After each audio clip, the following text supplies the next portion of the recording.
The second half of 3.5 has finally begun, and the skill buff for Cerydra is finally here. And in this guide, I'm going to be taking you over everything you do need to know in order to build her and what teams to use her on. Kicking it off with Cerydra's full kit. Her basic attack deals wind damage equal to 100% of her attack to one designated enemy. Her skill lets Cerydra grant a buff called Military Merit to a designated ally, and gives Cerydra a point of charge that is capped at 8 points. When reaching 6 points, automatically will upgrade the Military Merit to the Peerage state and also will dispel their crowd control debuffs. Having Peerage also is considered to have Military Merit simultaneously, and while you have the Peerage state, it will increase the crit damage for their skill dealt by 72% and increases their all-type breast pen by 10%, and will trigger a coup de main when using their skill on enemy targets. After coup de main ends, consume 6 points of charge to revert Peerage to Military Merit. Very important thing to note is you do not actually have the skill damage buff and all-type breast pen when you just have Military Merit. A lot of people will think that this ends up being a buff you do have throughout the entire duration, but it's only when you do have the Peerage stay active, and will only be for that instance of damage. Her ultimate will first give Cerydra 2 charge, then deals wind damage equal to 240% of her attack to all enemies. If no one on the field has Military Merit, it will prioritize granting Military Merit to the character positioned first in the team lineup. Her talent will increase the attack for the character that has Military Merit by an amount equal to 24% of Cerydra's own attack. When the character with Military Merit uses basic attack or skill, it will give Cerydra a charge. During coup de main, Cerydra cannot gain charge. After the character with Military Merit uses an attack, Cerydra additionally deals an instance of wind additional damage equal to 60% of her attack, and will trigger up to 20 times. That also resets the trigger count every time she uses her ultimate. Military Merit only takes effect on the most recent target, and when the target changes, the charge count is reset to 1. Her technique will give Military Merit to the character that does actively attack the enemies and going into battle. Pretty much, it uses the skill without consuming a skill point the moment you enter battle. So let's say you use technique with everyone, you use it with Cerydra, and then you swap to Phynon, you use Phynon's technique, you go into battle, she will automatically use her skill right away and will put it on Phynon as he is the active character attacking, and it will not consume a skill point. Her A2 will increase speed by 20 for both Cerydra and the teammate with Military Merit that will last for 3 turns, and anytime the character with Military Merit uses basic attack or skill, it will regenerate 5 energy for Cerydra. Her A4 will increase Cerydra's crit rate by 100%. While she has charge below its maximum, she gains 1 charge when the character with Military Merit uses their ultimate and can only trigger once per battle. And her A6 will increase her crit damage for every 100 attack that exceeds 2000. Each 100 points will increase crit damage by 18% up to a maximum of 360%. Her Eidolons are as followed. Her E1 will give defense ignore access to the character that has Military Merit, a value of 16% for any damage they do deal, and when you upgrade Military Merit to Peerage, the character additionally will ignore another 20% of the target's defense when dealing skill damage. When Cerydra uses her skill, it regenerates 2 energy for the designated ally target. Her E2 increases the damage dealt that the character with Military Merit will deal by 40%. While a teammate on the field has Military Merit, she will gain a 160% damage increase. Her E4 will increase her ultimate damage multiplier by 240%, and her E6 will increase the character with Military Merit's all-type res pen by 20%, and the multiplier for the additional damage triggered via a Military Merit will increase by 300%. While a teammate on the field has Military Merit, Cerydra's all-type res pen will increase by 20%. For what Lightcone you want to use on Cerydra, unfortunately she isn't loaded with options as opposed to other Harmony characters, but of course her best one is going to be her own signature Lightcone, which does provide the wearer a massive 64% increase to attack. After using ultimate, recovers 1 skill point. After wearer uses their skill on one allied character, increases the skill damage dealt by that target by 54% for 3 turns. The massive attack stick is not only good for her own personal damage, but also great for getting her up to the 4k attack mark, also being really good for her actual buff because it scales off her attack. It also gives you access to an extra skill point from her ultimate, which can help ease a bit of SP intensive teams, and also providing her another buff to the character she is buffing with a 54% skill damage dealt. So for Noxa and Phynon specifically, that's going to be pretty nice. Unfortunately, both characters are relatively loaded with skill damage, but it's still an extra buff you are getting, which is why overall it is her best in slot. Another Lightcone you can use is Robin's signature Lightcone, which for every time an ally attacks, where it gains a stack of Cantillation. Each stack increases energy regen by 3%, stacking up to 5 times, and when using ultimate, it'll remove Cantillation and gain Cadenza, and what Cadenza does is increase the wearer's attack by 48% and damage dealt for all allies by 24%. Very specific Lightcone that's ideally only good with Finon when you do time it right, because if you time it right, you can get the Cadenza buff, giving Finon another 24% increase of damage out, increasing her attack, which will increase her buff, and also provides a good amount of energy regen to get to that first ultimate, which also can allow for other setups such as attack rope, but it's very specific. Only reason it's really great for Finon is because on any team this will expire very quickly, so it's not really worth. But for Finon, you go into ultimate and he extends the actual duration of the buffs for the entire ultimate, so if you time it right before he goes into ultimate, he can get the full benefit from this. Which is why for Finon specifically, Robin's signature Lightcone when timed correctly is really good. Sparkle's Lightcone is also another niche option you can use, which increases the wearer's crit damage by 32%. At the start of the battle, the wearer gains mass for 3 turns. When the wearer has mass, the wearer's teammates have the crit rate increased by 10% and crit damage increased by 28%. I'm not even going to explain the rest of the last part because it's just gaining a skill point, which is not really the thing she does. This is only really a Lightcone you can really use on skill point generators, but the thing is, it gives you mask when you go into battle immediately. So if you are able to somehow settle the battle, so if you're like a zero cycler and you can settle the battle in the first 3 turns, or again, you pair her with Finon, then you can use this Lightcone because it makes her do more damage when she crits, because 32% crit damage is going to be nice, and it also gives your team 10% crit rate with 28% crit damage. So for other teams, if you're able to kill within the 3 turns, then it's going to be good. Or if you're Finon specifically, you'll have the buffs throughout the entire ultimate duration, so for him specifically, it also works. The free-to-play Lightcone we did just get from the last event is also very strong. 16% increase to attack, and after the wearer uses skill, increases attack by 8%. The stack split 3 times, and at S5 it's 32% with a 16% stack. Pretty much just gives you a massive increase to attack, which can actually overtake her signature, so just a big attack increase for her damage and her buffing. Unfortunately, it doesn't provide anything else outside of that, but it is still a fine option as attack is the main thing you want to focus on. And stacking it is very easy because you go into battle with her technique that counts as 1, you can use it again, that counts as 2, and you can just stack it up, and it's also permanent. So just a big increase for attack on Cerydra.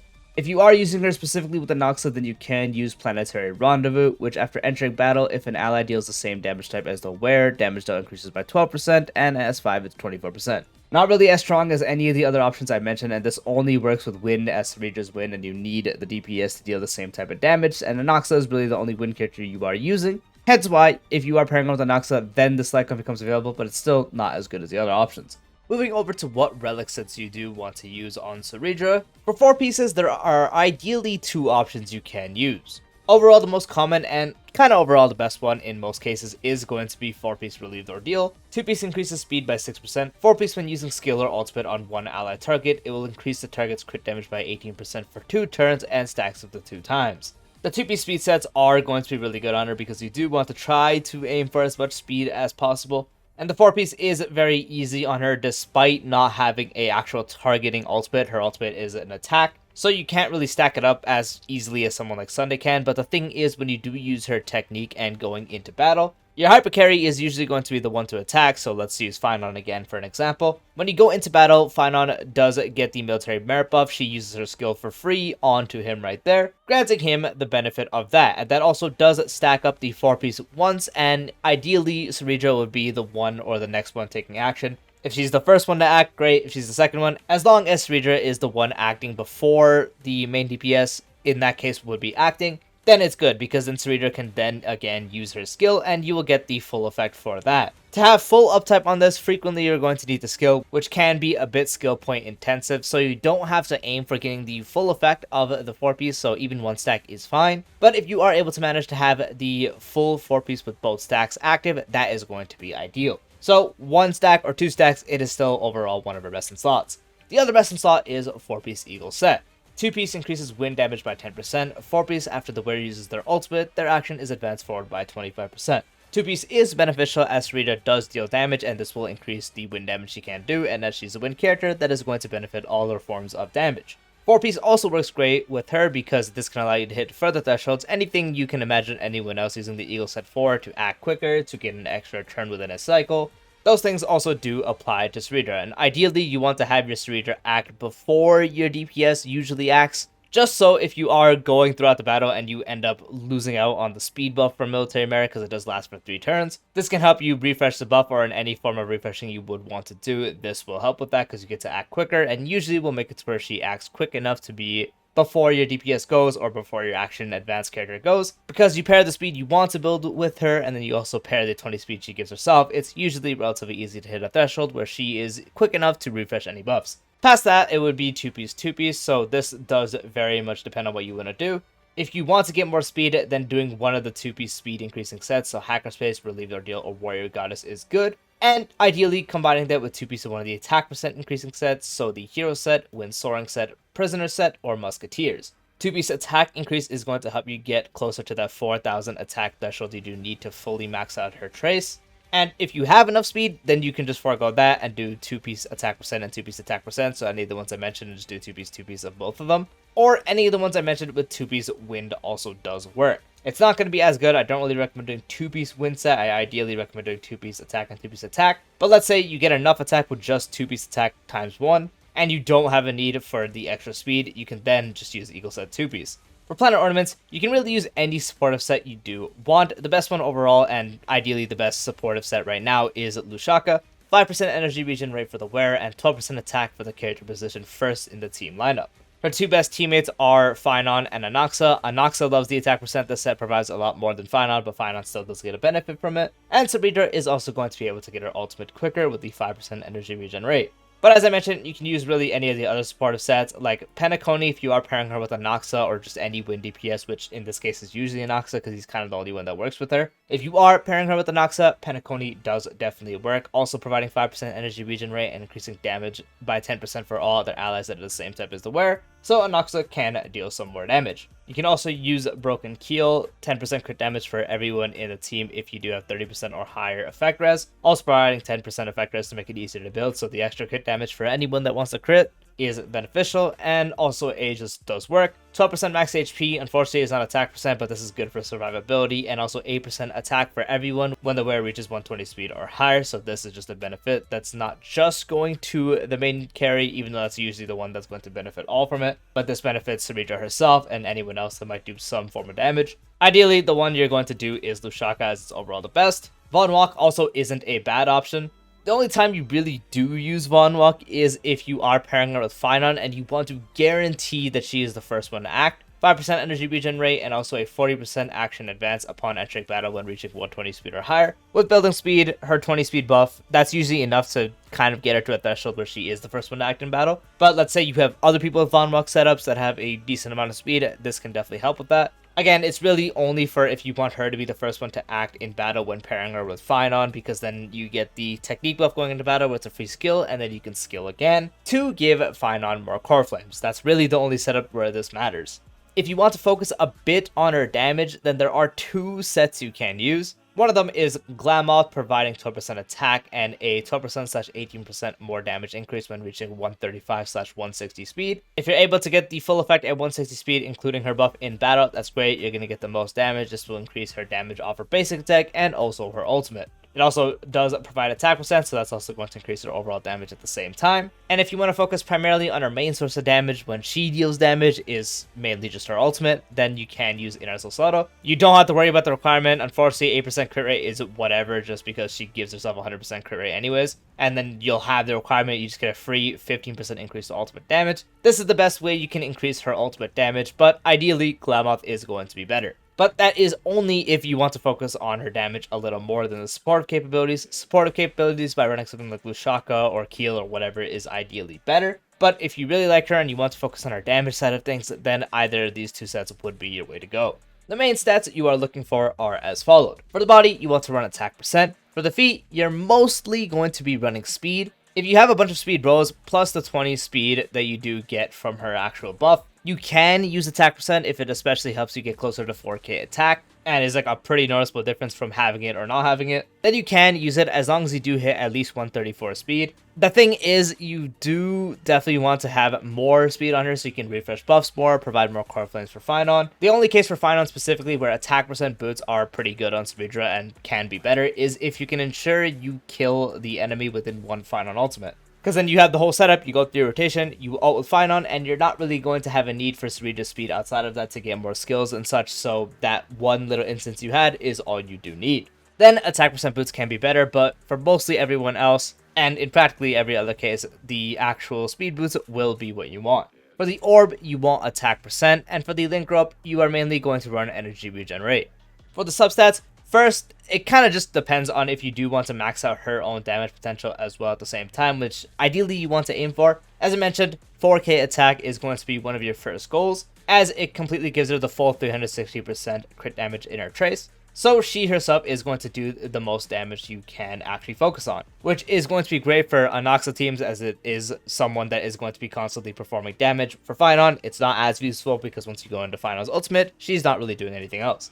But even with Finon, it's just a good goal to aim for, because the more attack you have, the further the attack percent increasing buff that she does give is increased. So for most people, the first goal is going to be reaching 4k attack. If you're a little under it, don't worry, it's not like a must, like this character will not function unless you get that. It's good to have, but speed is equally as or more important. This really depends on your goals. If you're doing that attack percent for one alt Finon, then you just need to get about 114 speed just to reach 134 in battle. And if you're doing speed boots and you want certain setups, that depends on what setups you want to do. If you want to run a DDD setup on the team while also pairing her on Eagle set, then getting her to higher speed thresholds are going to be really good. Around 167 with her buff included, then it's really easy to achieve 3 turns within a cycle. Or if you're not really aiming for something like that, then getting something like 141 speed is going to be great, because that translates to 161 in battle. Or if you want to be exact, 140.1, so that's 160.1 in battle, which is the breakpoint you want to hit for 160. So speed definitely varies on what you want to do. If you're just doing a regular build where you just have her on speed boots, you don't have to worry about it too much. Just get it to as much as you can, pretty much. Past that is survivability and or crit damage. More crit damage is going to increase the damage Cerydra herself does deal. So that's something you definitely can focus more on and definitely don't want to neglect. And you also can function on some sustainability roles such as HP percent and defense percent, just to ensure she has more HP to survive and also more defense to take more damage. This only really matters in a sustainless setup, which a lot of teams Cerydra's on is sustainless. But this obviously varies from player to player. If you don't have a sustainless run, then you don't really have to worry about the sustainability stats anyways, so you can kind of just ignore it and just focus more on crit damage, but still getting some can be nice.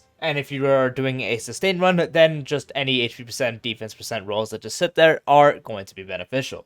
Now for team building ideas. So Cerydra works ideally with 2 characters being Finon and Anoxa. That is the characters that she works best for and is best in slot 4. Outside of that, unfortunately, she doesn't really have too many options, but for someone like Finon, you would run her, and then you would run Finon on the main DPS side. Next out would be another Harmony character. For Finon specifically, it's going to be someone that targets, so the best character would be Sunday, but if you don't have Sunday, you can still use Bronya, you could also use Sparkle or whatever. In this case, I'll just go ahead and put Sunday, and the last slot would either be another buffer, which is very common for Finon because he is just a sustainless designed unit. So usually in this last slot, you can do another targeting character if you want to get all quickly, so RMC, Bronya, Sparkle, but in my case, I really like using Tribi. So if you do have like an E1 Tribi or something, that's going to be great for Finon's damage. You can still just use any other AoE buffer such as Robin or Ruanmei and so on. And if you can't run Sustainless, let's say you die or you can't kill on the first ultimate, then you can take out Tribi and just put a Sustain. Woeful works great, since she also does have a energy that she can give, so for a Core Flame, can target and so on, but you can really just use whatever Sustain you want. Aventurin, you can use Luocha, whatever you do have is the best option, but in this case I'll put Woeful.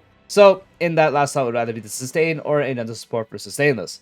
Now, when you are using Anoxa, it's not too different. In this case, you would have Cerydra, Anoxa. Last slot or third slot would be a action advanced character, so Bronya or Sunday. Sunday is the best, obviously. Last slot, again, if you're doing Sustainless, you can do RMC, Tribi, especially with E1. Pretty much any of the other options, like Ruanmei, ideally someone like Robin or Tribi, especially with E1, is the goal. Or you can also use a debuffer like Silverwolf or Cypher, so something like this also does work really good. Same thing applies to Finon. If you're using Cypher with Finon, you can just sub out the last slot I was talking about with one of the debuffers. So those are how you would want to build the teams. You also can use it with Archer. It's not really advised. This is not nearly his best team, but now you still can use it. So it'd be Cerydra, Archer, and then the undisputed slot for Archer being Sparkle, so it would look like this 3, and then the last slot would either be your Sustain or a Sustainless run for another support. So in this case, someone like Silverwolf or Cypher, again, ideal if you're doing Sustainless. And if you want to do Sustain, then you would sub it out for usually the SB Gen and character, so if you have a really fast Linksha, especially someone like Gallagher or Luocha, that also does work as well.